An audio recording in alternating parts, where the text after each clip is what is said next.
Could the iconic rapper Tupac, who had a way with words that melted hearts and wooed women in the 90s, survive in the cutthroat world of modern dating? In this video, we're going to break down and see if he has what it takes to navigate the challenges of today's dating scene. I just think it's hilarious that a man who made all eyes on me at the age of 24 years old is being questioned about whether or not he could bag a couple shorties. Let's bring him into the 2023. Let's take away his money and his clout.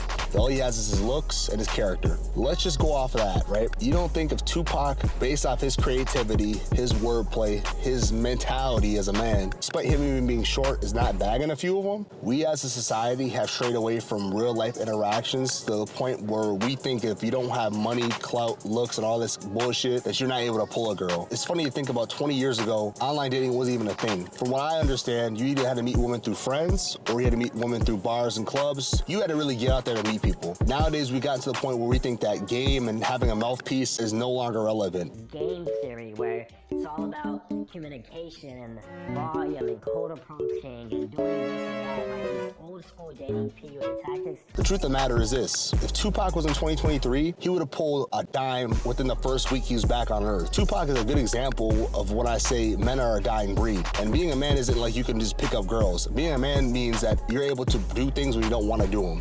You're able to fight through fear.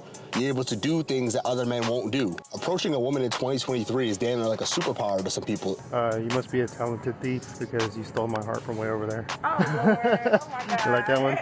You have a boyfriend? What did I say? Not really. Let's exchange numbers. I'll take you to dinner sometime. Okay. Some Korean barbecue or something. What's your name? James. James. I'm Kima. Nice to meet you. Beautiful. A lot of ordinary guys love to compare their experiences to unique people. Tupac would have cleaned y'all boys up. Let's be realistic now. If you're not doing anything, you don't try. If you're somebody who lives comfortably, which is nothing wrong with that, you cannot expect your experience to be the same as somebody who lives uncomfortably.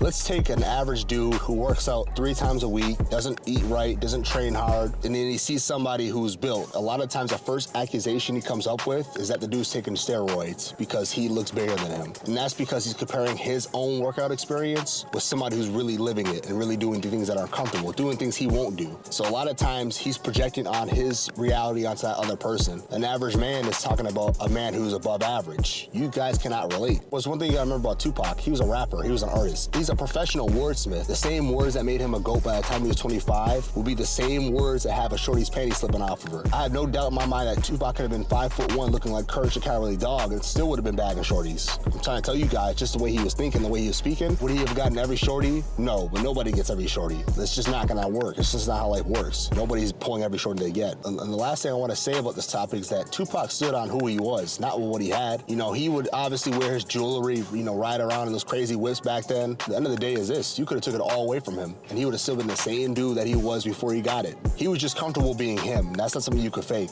And if he can influence a whole world of people, what makes you think he can't influence one individual to want to be with him? Come on now, it's just a dumb debate. But with that said, I hope you guys are able to take some gain from this video. Click subscribe, follow my social media. I'll holla back. Peace.